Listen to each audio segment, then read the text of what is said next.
Hi, and welcome to Mind Shifters Radio with the Forgiveness Doctor, Dr. Michael Ryce.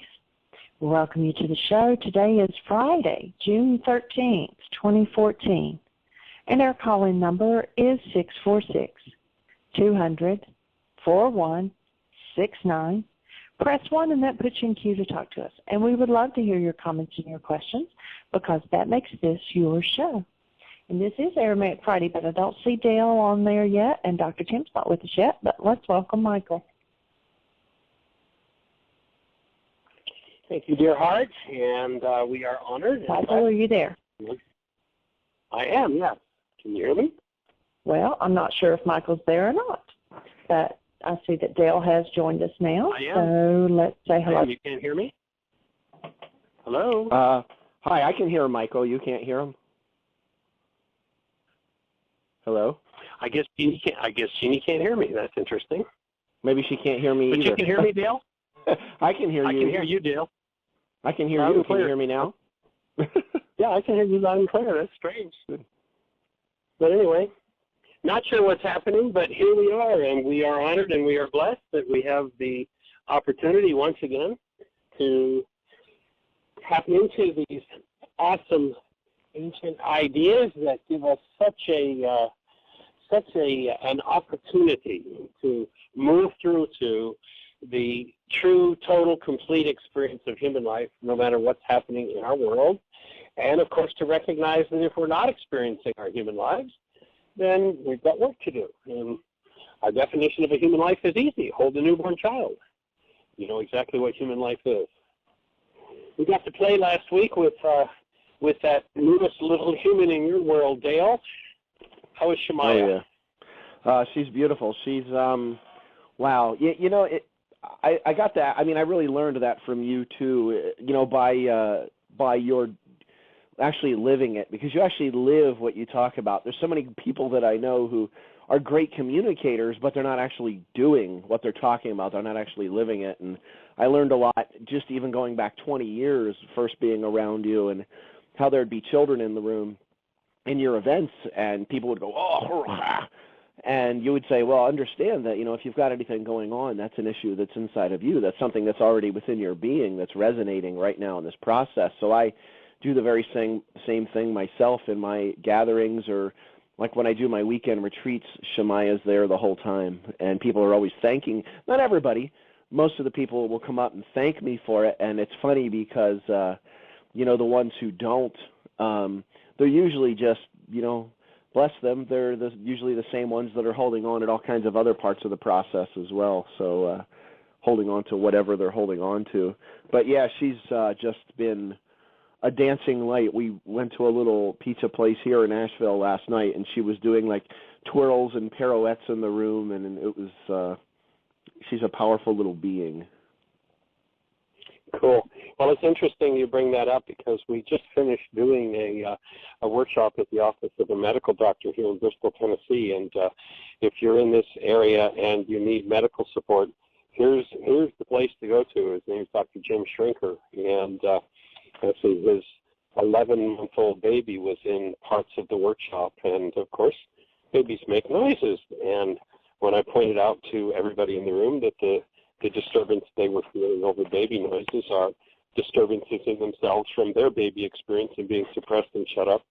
It was interesting, and you know, there came a point where mom just couldn't handle it and she had to take the baby out of the room. But that was mom's stuff, and you know, so we just went through that, and I kept saying, no, she's fine, please keep him here. And they have a son that's I think maybe 9, and he was kind of in and out of the room, and they're like, oh, is that disturbing you?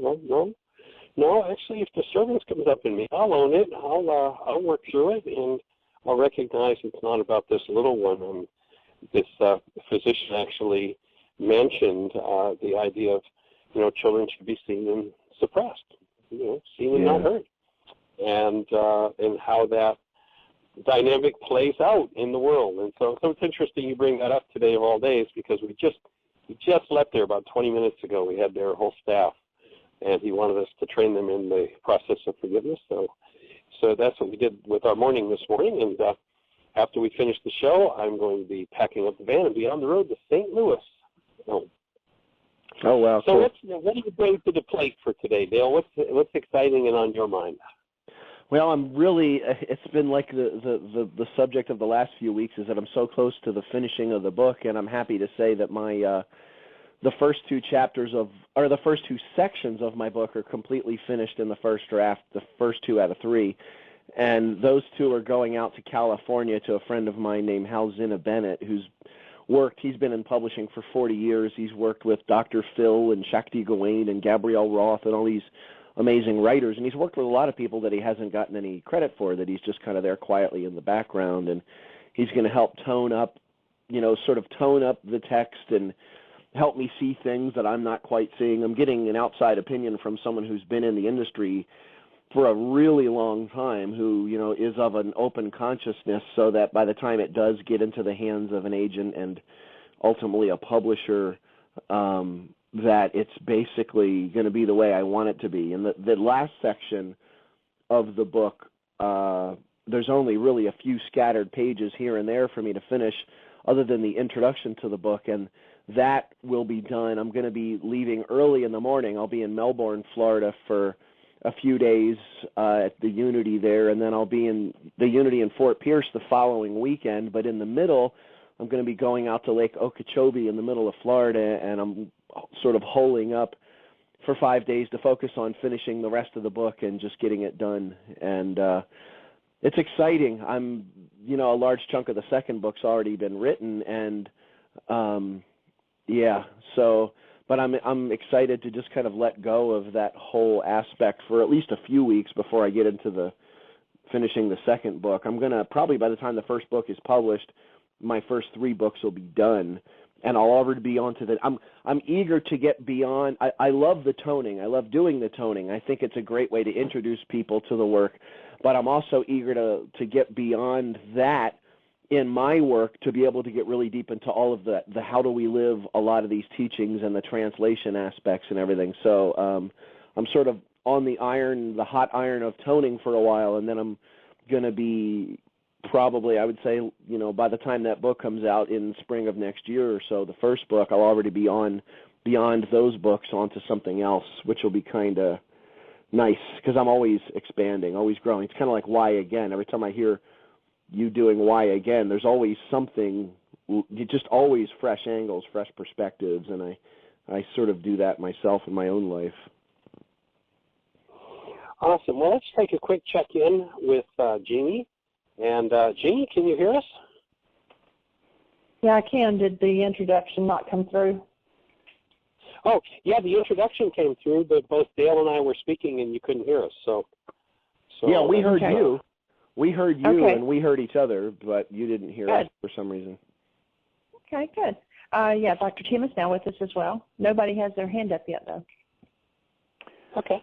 Cool. Well, let's say hello and welcome to Dr. Tim. Good afternoon. Well, good afternoon, sir. How are you doing? I'm doing well, thanks. I was with a crisis person last week during the show, so I listened to it after the fact and appreciated all the input. And Dale, I was listening to Inanna again today, and I had a thought. In there, you ask someone in the audience if they know the English translation of John 1:16 or something like that. 1:14 probably. And then somebody says, I know, and they give the answer as for God so loved the world, and you said, no, that's John 3:16. That's good, though. Yeah. And my thought was, so what can you share with us of the ancient Aramaic translations that have been passed down as that God sent Jesus to atone for our sins? Well, the thing about that is that's a lot of people today have no idea that idea of the whole Jesus dying for our sins idea is hundreds of years removed from his actual lifespan. And it's an interesting subject because it's like if that subject comes up, when people hear what I do, or somehow if that subject comes up, they literally I know Michael experiences this too. They literally will often tell me, I don't want to hear what you know. I don't want to hear about your research. I don't want to hear about the history. Usually they don't actually come out and say it, but occasionally they do. It's sort of like a talk to the hand kind of effect. People don't even want to hear it. They don't want to hear any of like where a lot of these thoughts came from, these ideologies, these belief systems. They just don't want to hear it. But it's pretty amazing how when you actually start studying the actual history of the Bible, the life of Yeshua, etc., that there's a lot of really troubling, there's some unanswered questions, but there's also troubling things that happened that me and my research, I had to go in and I had to find that stuff inside of myself that was resonating with all of these different things that I was finding, things like the beautiful Saint Irenaeus or Constantine and the Council of Nicaea, or the Inquisition, and all of these really beautiful phases of human history in relation to the Bible. But I mean, if you've got do you have like a particular line or direction or questioning that you're asking, or because I mean I know what you're getting at, but well, I was specifically trying to look up for God so loved the world that he sent his only begotten Son. That's John 3:16 there. Yeah, and that's the one that so many people use as proof that we're only saved because Jesus died on the cross. Yeah. And so any insight into what might have actually been said in that Aramaic phrase.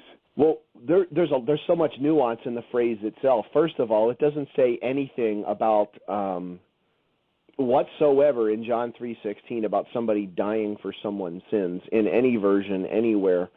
One of the interesting things about John 3:16, and one of the things that resonated a lot for me many years ago, is when I started actually getting deep into the research of that particular phrase.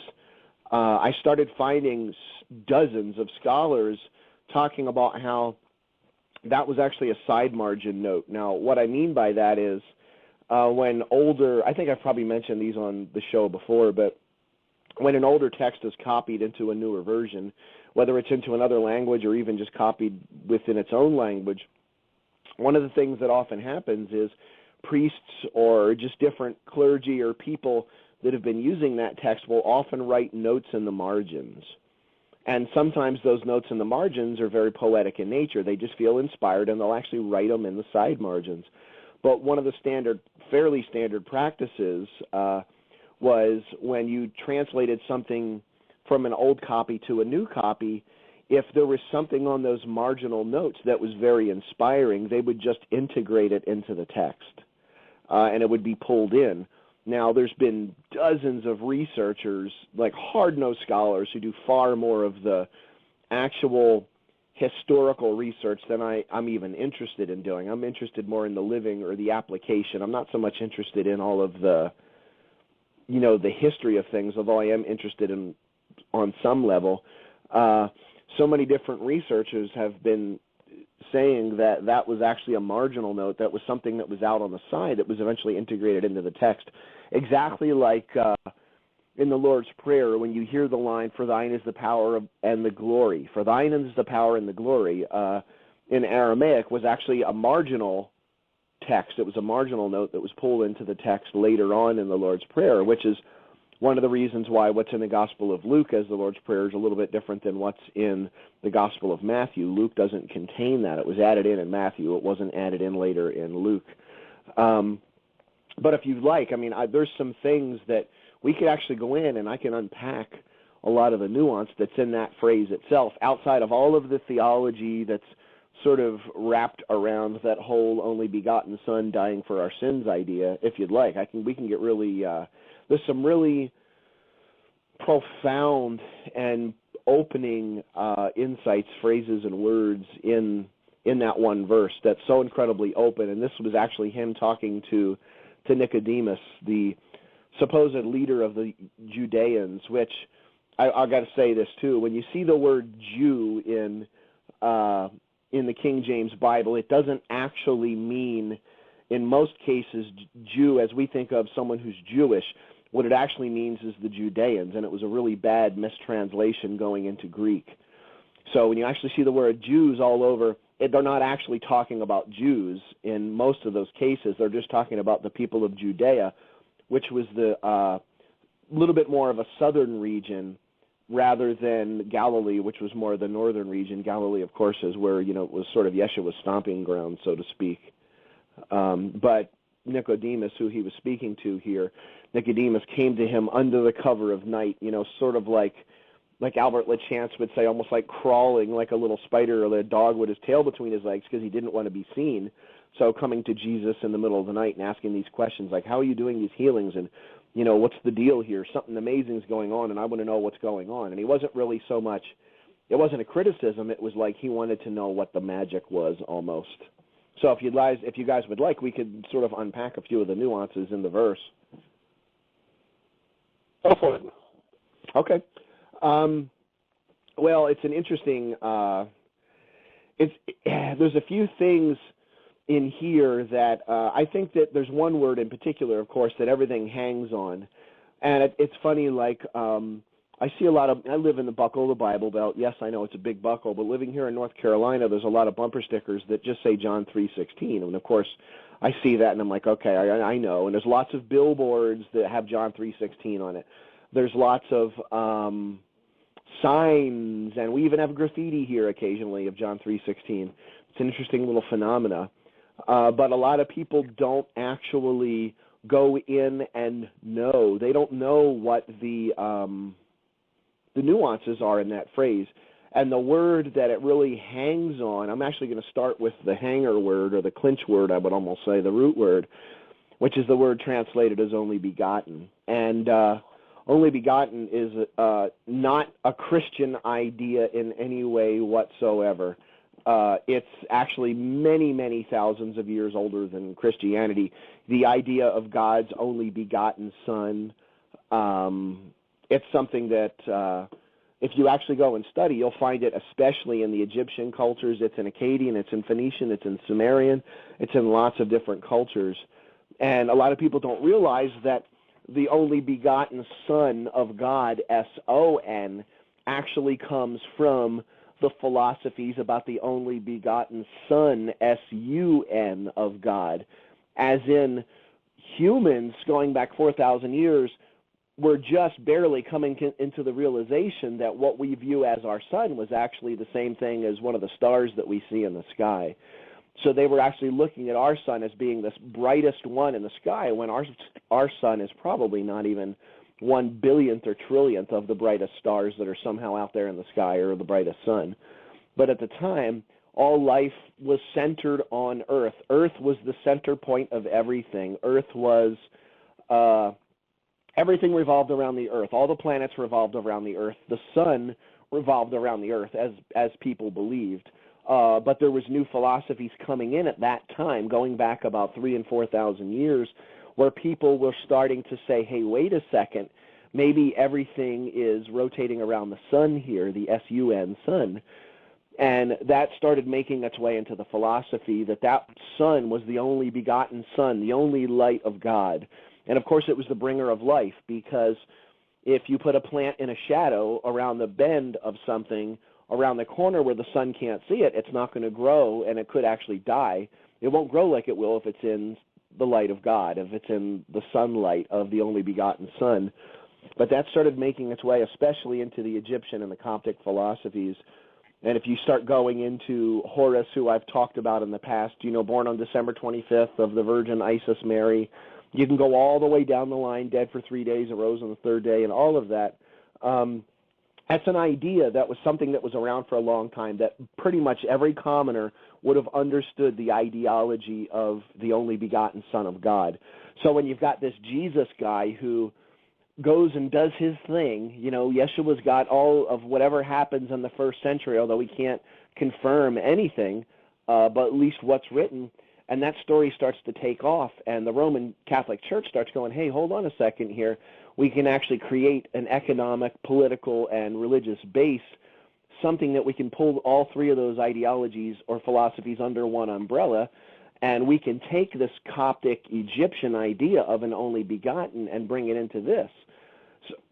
So a word was translated. The original Aramaic word is Yechidaya or Ichidaya.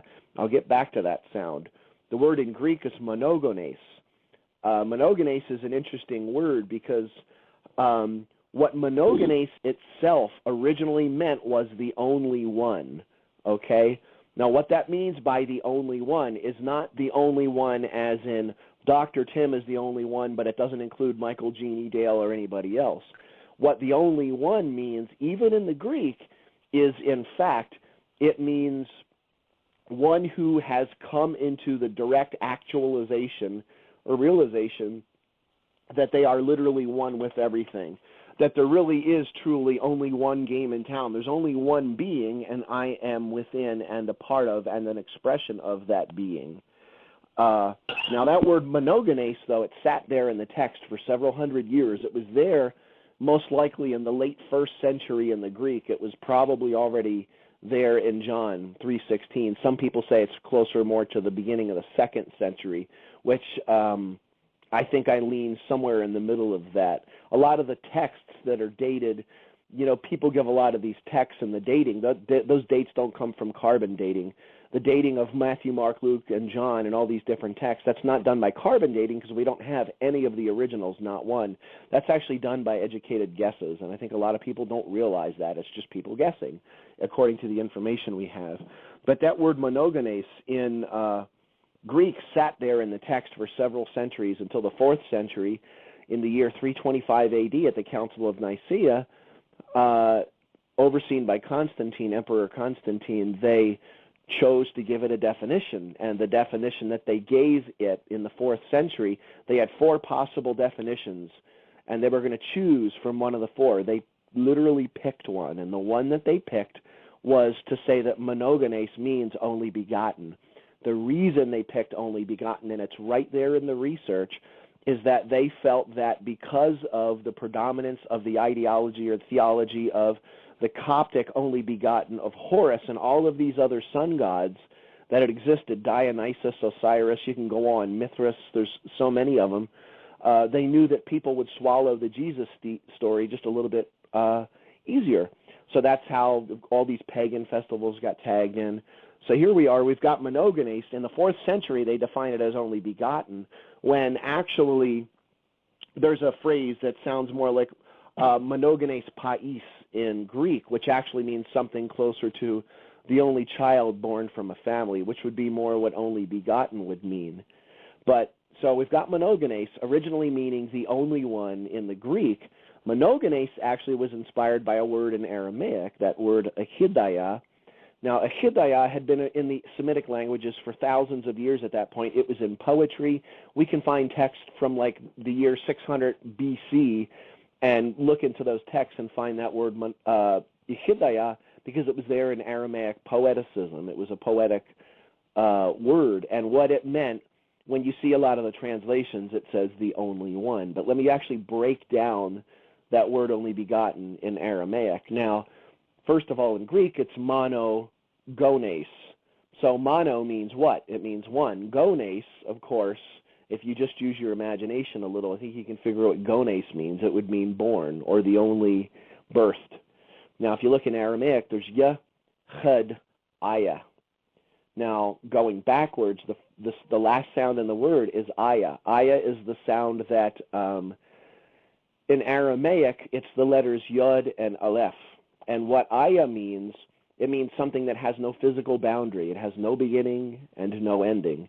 Aya is also at the end of the word Shemaya, which is not only my little girl's name, it's the word for heaven, which means because there's no physical boundary that heaven is either everywhere or heaven is nowhere. Now, only begotten in Aramaic, Yechidaya has that same root meaning, only, as in a person who has no physical boundaries. They are literally in consciousness, one with everything. There's no veils, there's no bushel baskets, there's nothing concealing their true light whatsoever. Right before the sound aya is the sound chad, and chad in Aramaic is literally the word one. So we do have an only there, because if it's only, it could possibly be the only one. And then the first sound in Yechidaya is the sound Yah. And Yah is the same sound that you would find in Yahweh and lots of different places. What Yah, the sound Yah, means in the ancient Semitic languages is who. But it doesn't mean who like Dr. Tim who or Michael who or Dale who or Jeannie who. What it actually means, or Cindy Lou who, of course, you got to remember her, but what that actually means is not who as in a person, it means highest awareness. It's like the I within the I or the who within the who. So when you see the Yah sound at the beginning of Yechidaya, in one way it's saying, you know, not Jesus as a physical person, but rather his highest consciousness. But what it's also saying is because it's the beginning of the sound Yahweh, it's also saying that the highest consciousness of Jesus, who is now one with everything, now seeing that Yeshua has no boundaries and those blinders are all down, by being one with everything, he's in the realization that he is also the consciousness of Yahweh itself, himself, whatever you want to say. So our highest consciousness, our I within the I, is literally the I of everything. It's the I of God. It's the I of the absolute only being. So you've got Yechidaya, that absolutely singular in being and limitless in all perception, who is literally the consciousness of God living in human form, which is exactly who all of us are when there's no veils, when the bushels are down. It's exactly what Michael says. It's the baby in the first 20 minutes of life. That's what only begotten means. And it's also, we are only begotten when we are open in any moment after a forgiveness process or still point breathing or whatever it may be, even as musicians or creative beings, when you're one singular, you are the one. You are that open creative flow. I love what Ron Roth used to say. He used to say that he felt that we are most like God when we are creating, whether it's speaking, a book, you know, you're making ice cream, whatever it may be. And that's that aspect. So what that actually meant, only begotten in Aramaic, is not somehow someone that holds something that we don't have, but rather they realize that there's nothing that one person can have that anyone else can't have. Because if you're only begotten, you've literally pulled down all the blinders. And what we've done is by translating that in the Egyptian definition, we made him the only begotten, and we literally took what he said in John 3:16 and flipped it 180 degrees perfectly opposite of its original Aramaic meaning. And we literally killed the messenger. And this time, the one that we killed was Yeshua. We killed his message yet again with a really bad translation. If people would just go in and study just that word alone, I think they would be almost horrified at times. And that's the thing for me, is in the research, the horror is something that's already in me. And the reason I keep studying is to pull that stuff out of myself. It's to go into these continual forgiveness processes with all of the mangling of all of these teachings so that I can actually see what's there on the page clearly, despite any kind of mistranslations or intentional manipulations, whatever. And that's just the nuance of one word in John 3:16.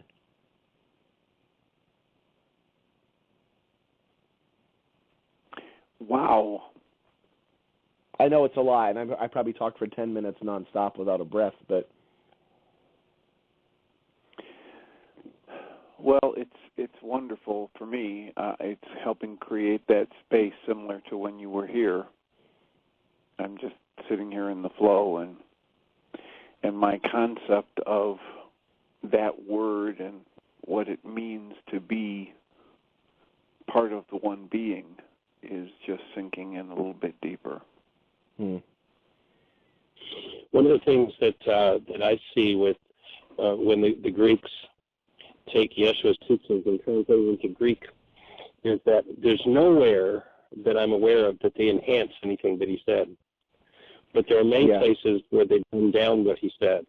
And that whenever one looks back at the Aramaic original words, there's always a bigger flower. You know, in the passage, the question they're asking, there's some kind of a gift, there's some kind of a flower in it that they've gotten from the Greek.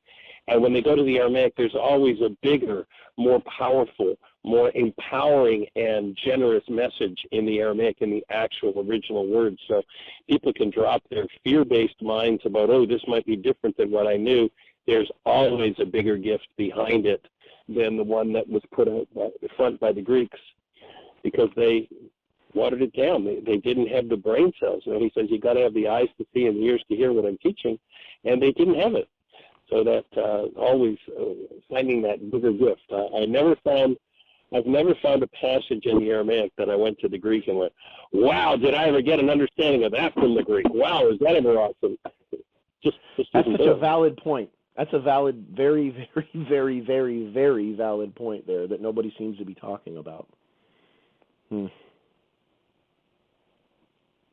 And the gifts, I mean, I wish we had the resources at this moment to go back and complete all of the translation work, because we don't have any idea how many gifts still lay in wait when we go back to that Aramaic. How much more is there when we go at depth into the psychology, at depth into the physiology, at depth into the genetics, have that level.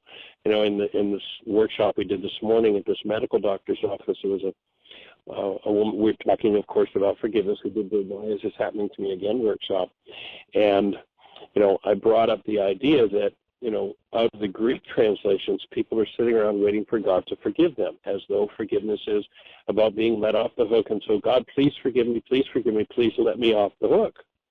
And I said, and God's never going to forgive you. And people are like, and she was like, oh, what? God's never going to forgive me? And then I went into the bigger flower, and it's like, so you've engaged in energies that never belonged in your structure, just like 1,000 generations of your bloodline. You do not have even close to the kind of processing power it takes to remove that, but the Creator put in you a representative called Ruka Dakucha that when you stop denying her, invite her into activity, will remove those energies that never belong. The word sin being an energy that's off the mark or an energy that never belongs. So when you invite that Ruka Dakucha into activity, it will remove literally your sin, the energy that's off the mark, and you'll be freed of it. It won't be, oftentimes people say, well, I get forgiven so often. I fall down and I'm forgiven, and I fall down and I'm forgiven, and then I fall down and I'm forgiven again, and then I fall down and I'm forgiven. It's never great that I've, have that belief system. And it's like, what if you took the bigger flower? What if you invited Ruka into the deepest parts of your dissociated mind, and you had that which causes you to fall down totally, completely removed? Not that God let you off the hook for having that weakness, but you had that weakness totally, completely removed. You did your part. You engaged in the forgiveness process and allowed that to be totally removed from you, and you don't fall down again. And it was just like, you could watch the light bulb go on in her mind. It was like, oh!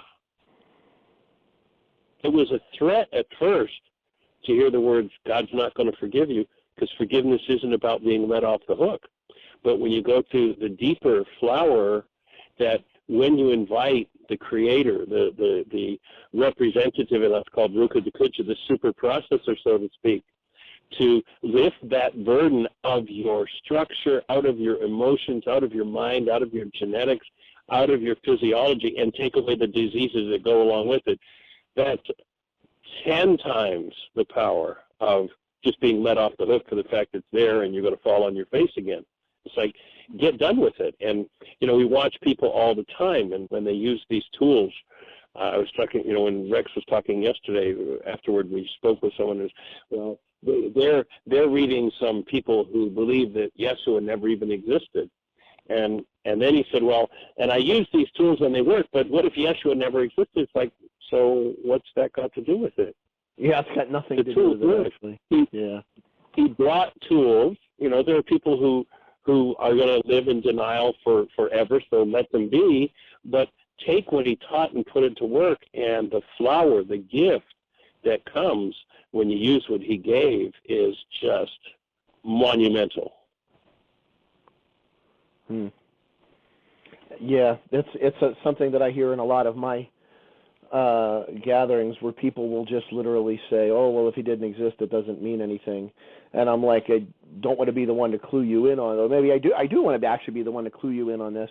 But most of the philosophies that have been handed down to us are archetypical myths, and that doesn't mean that they're just fake made-up stories. That means there's a much wider, overarching system, or almost like a deep primal human story that's embedded within that. And you hit on another point that is so huge, that is something that I've observed in the last 21 years in this, is that it's not encouraged for some reason amongst biblical scholars to come in from the perception of science, or come in from the perception of physics, or come in from the perception of psychology. There's this interesting fear, and it's a fear of going beyond the theology. Like, so we know that whatever, this particular word means grace or blessing or whatever it may be. But there's this interesting fear with a lot of people where they don't want to go beyond that theological term. Well, you can tell me what it means blessing, but what does blessing mean?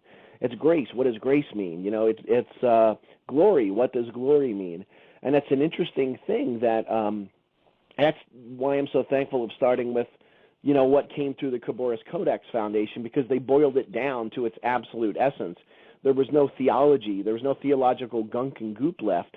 It was just open, and it was right there in how you live it. And that's the amazing thing to me, is I must say, most of the people that I've ever seen that are, no matter how long they've been translating, most don't actually understand what it actually means that it is that they translated. They can give you thousands of definitions. They can give you all kinds of definitions. But still, strangely enough, they don't know what those words that they translated it as mean. And if there's anything that I'm here to do, it's to take it to its absolute, take it to the end, bring it all the way home. How do we live it? And if we don't know how to live it, then then our job isn't done. We've stopped, we've sort of pulled the key out of the car before the car got to its destination. But it's not encouraged, and it's an interesting thing. It's not encouraged. It's not encouraged in a lot of scholarship to go against the grain. It's not encouraged in a lot of scholarship to actually look at it from lots of different angles that someone hasn't looked at it as. What's actually usually encouraged is backing up the systems of thought and beliefs that we already have in place. And, maybe that's why I'm not welcome into the room as much. And I'm 100% fine with that. That's great, because I'm not here to bog down in theology and belief systems. I'm here to actually live it. And if I'm living it, then none of my translations really mean anything, And when you take it to the world, the whole idea from the beginning with the Khaboris was, rather than try to take it to the world of scholarship, because the world of scholarship already had it made up that it understood it all, it knew it all. Oh, well, there are a few nuances we're looking for, but we got the basic story. And, the difference between doing it in the ivory tower in one's head and intellectualizing and debating and bringing it down to what works. And the idea of the Khaboris from the beginning has been to take this to people, to real people in real life situations. We had a woman in the workshop this morning that, on the worksheet we had people assess what their level of upset is. And of course I always say, make it on a scale of 0 to 10, make it something less than a 3. And so this woman picked an issue that was disturbing to her, but, it wasn't a big deal. And as she got about 2/3 of the way through the worksheet, she shared with the group, she's like, this issue has run my whole life. This has just run everything. And then, as is always most amazing to me, when you actually follow the way, the truth, and the life, Yeshua, and how he said to engage the world, when she did the forgiveness process and was able to collapse that, afterwards she just sat there with this big grin on her face and this look of relief, and it's like, this is gone. This, when I started on a scale of 1 to 10, was 100, and it's a 0 now, and it's run my whole life. What a gift out of one simple worksheet. And, the application of it, the actually taking it and applying it is so monumental. Yeah, and it this doesn't it's time. I mean, it really is time right now. I don't, and I've said it before, I think if you and I were out there 50 years ago, people wouldn't have been quite so interested in listening. But they've seen that culture doesn't work without consciousness. It doesn't work without awareness of actually going in and figuring out why these things are falling apart. And, we're becoming, much more conscious to the fact that we are creators. And I always say it, that people are always asking me if I could live at any point in time, when would I live? I say, I'm living here now. This is the time.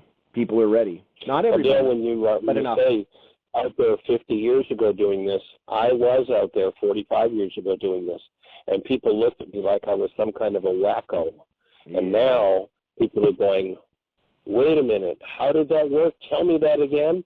And it's starting to move through the culture just in an amazing way. Jeannie tells us we've got a caller. Let's check in with a caller and see what they have to say. Caller, we're focused on the Aramaic Friday, so of course our questions are focused in the Aramaic language. So if you've got one for us, give us a name. Where are you calling from? Just before I put the caller on, there was also a call from Carrie, or a question from Carrie on Tuesday, and I don't know if that got answered totally. She was asking about the gender of Rachma and Kuba, like Ruka is feminine. And you had said to hold and maybe ask that of Dale. Great.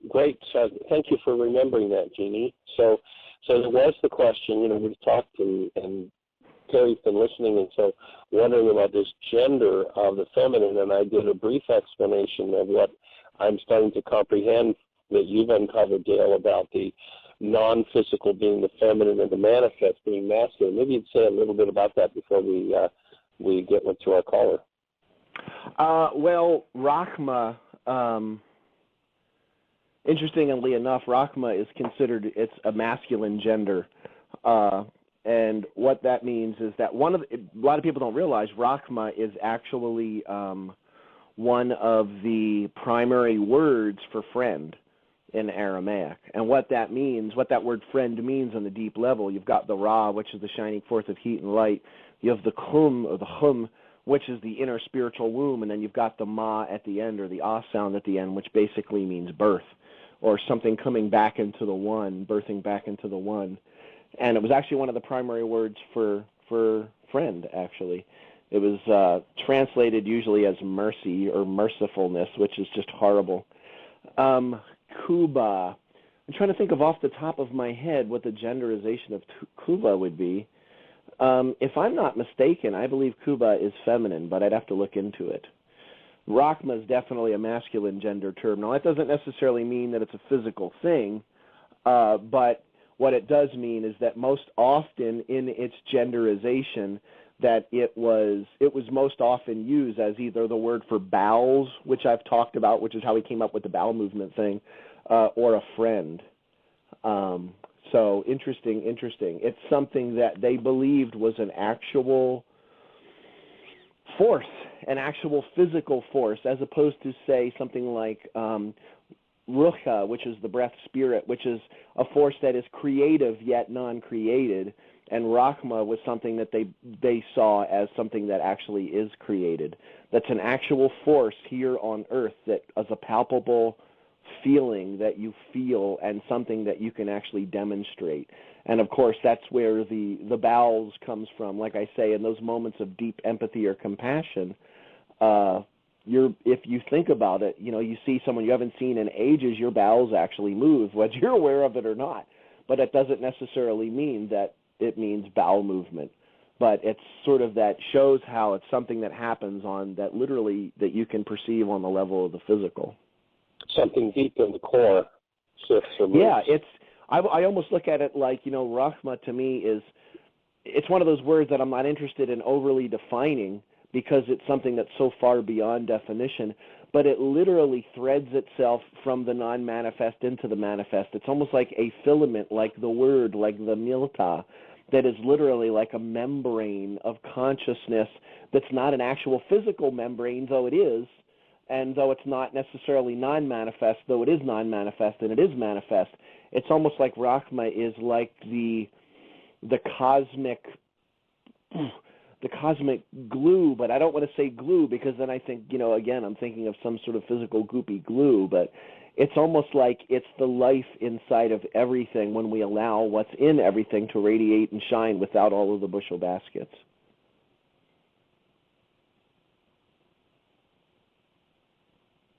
Awesome. Very good. Right. Okay, and we have two callers. So the first one's area code 970. Hey, everybody, it is Terry. And thanks, Jeannie, for talking that out there.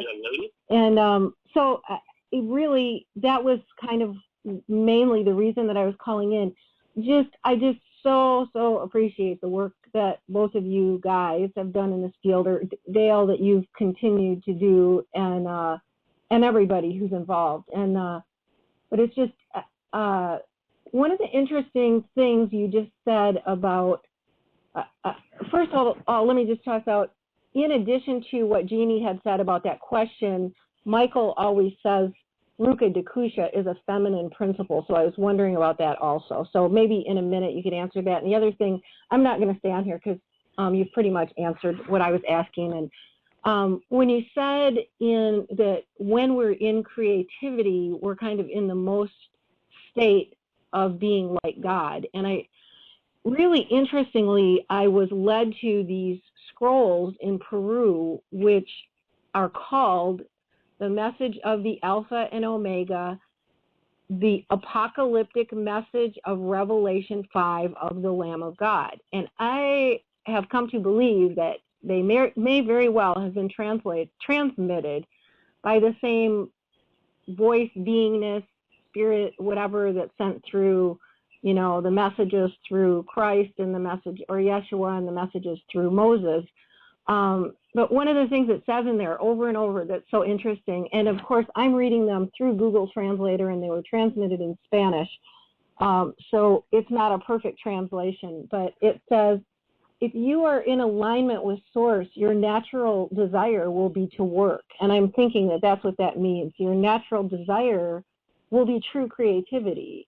Not to go out and work like a hamster in a cage, but because it is sort of that, when we're open to that flow of Source, there's a natural desire to create. So I thought that was really interesting that you said that. And anyway, that's all I need to say. I'll let you guys go ahead because it's just great to listen.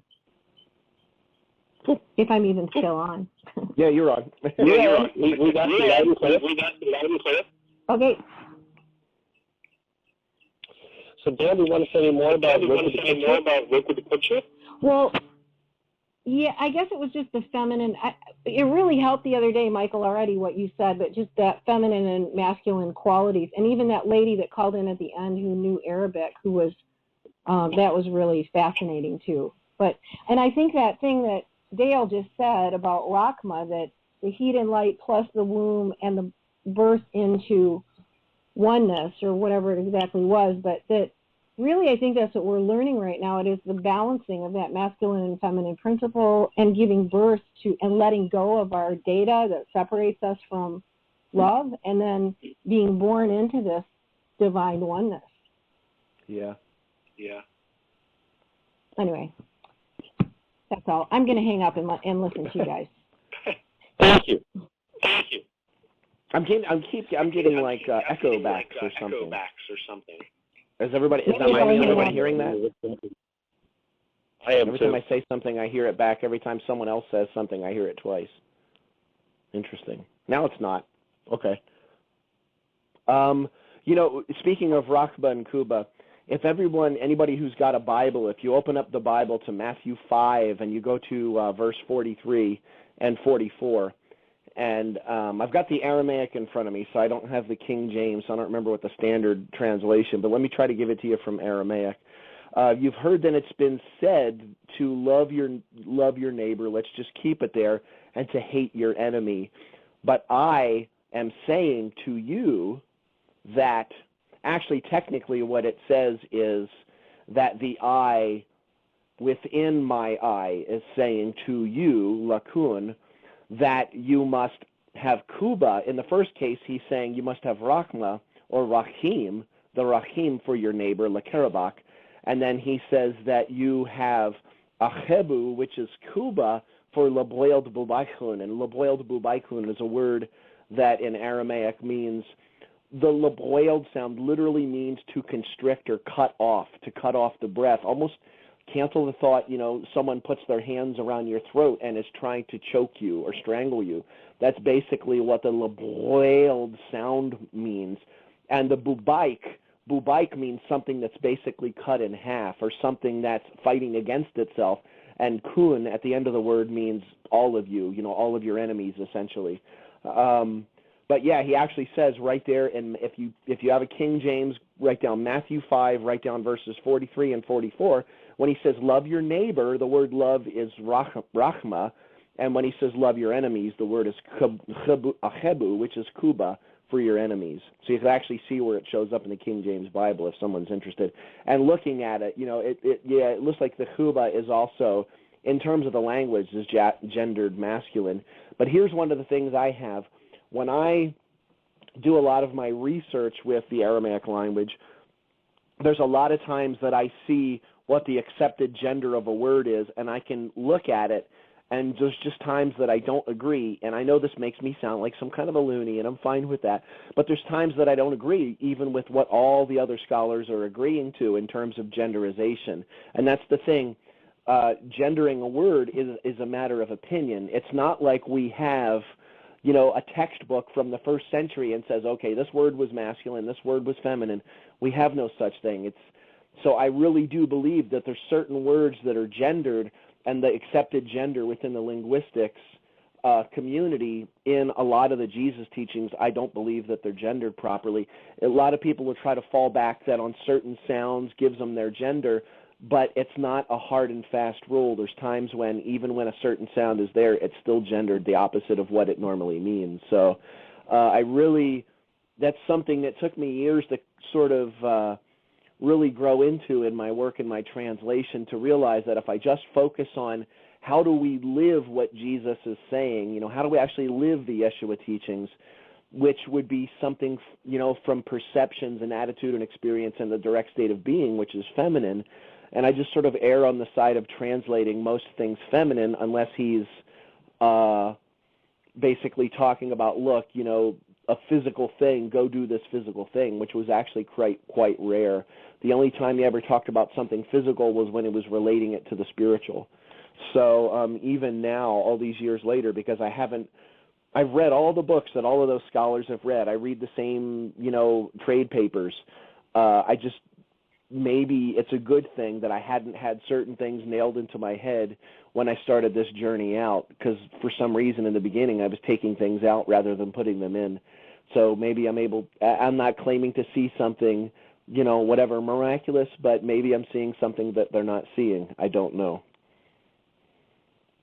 A couple of thoughts that I would have in recognizing that Rachma, from the translation work that was done, and of course there are many nuances, but one of the key one that we generally work with is that it's associated with intentions in the frontal lobes of the brain. And so thinking of it as a manifest expression, it would make sense, and I hadn't thought of it this way before, that it would be masculine. It's there, it's expressed.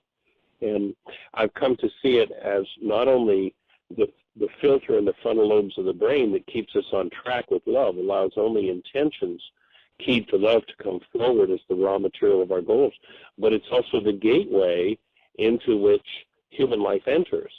And then when you tie in Rachma and neighbor, and the word neighbor in Aramaic being a mental word, anybody that you think about, and then have Kuba, that word is associated with the perceptual mind, where through perception one sees an enemy because they're not seeing that person through that filter keyed to love over perception. They're seeing it through their hostility or fear.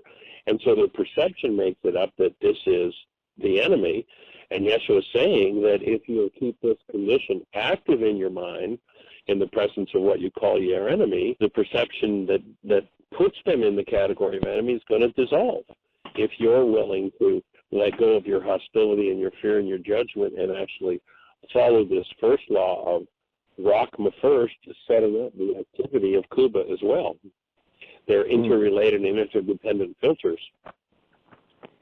Yeah, which are completely, I got to say, absolutely unknown in even the most expert analysis of the Aramaic language that I've ever seen. I've only ever seen that kind of depth in what came through the Khaboris Codex Foundation.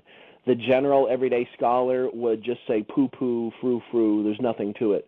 And the weird thing about that is the thing that I say, because obviously it's bringing their stuff up, but they literally, it's like a la, la, la, la, la, put my fingers in my ears, talk to the hand, I don't even want to hear about it, especially not from some kid that doesn't have credentials before or after his name, which is funny because my friend Steve Caruso, who is the foremost, you know, not in terms of fame, but in terms of knowledge about the first century Galilean Aramaic dialect of Yeshua, he knows more about that than anyone else on this planet, and people still attack him because his name is not preceded and proceeded by tons of, you know, BS, DR, MS, MA, whatever it may be, because he doesn't have all kinds of credentials before and after his name.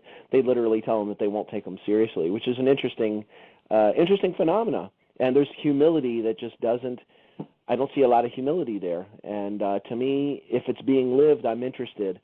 If it's something that they can't tell me how to live it, then I'm really not that interested. I'll read what they're saying, but, you know, in terms of, it's time. It's just time for the rubber to hit the road is what I'm saying. It's time to live it, and if we can't live it, then it's time for those people that aren't willing to live it to step to the back of the line so the ones that are willing to live it can be at the head of the line now, because that's why we're here. We're the ones we're waiting for, you know? Right. When we took the Khaboris text to an Aramaic-speaking group, native Aramaic speakers in Southern California, and we got discussing the word Rockma with them, they said that the meaning of it had been lost. They did not know what the meaning of Rockma was, but their tradition said that it was, what they did know about it was that it was the most precious jewel you could possess. And when you think about that and you recognize that it's something that keeps this body's mind on track with human life, with love, what more precious device could you have but that one? Because when that's not active within the mind, we don't have human life. The gateway's closed, it's gone, and all we have is carbon-based memory spewing out whatever garbage has been fed into it. So it's pretty amazing, and I don't believe it, but our hour's gone already. We're down to just the last few seconds. So we're going to have to close the show out. We'll just say thank you for being here. If you are in St. Louis, come and join us. DaleAllenHoffman.com is Dale's website. He's got a whole package of DVDs and CDs available that he's got a special price on. And you can see Dale's schedule on his website. And you can, of course, tap into ours. We'll be in St. Louis next week. We've got 2 workshops, Tuesday and Wednesday night. Heartland opens up in July. And in the meantime, bring a stranger to the show tomorrow. Have the best.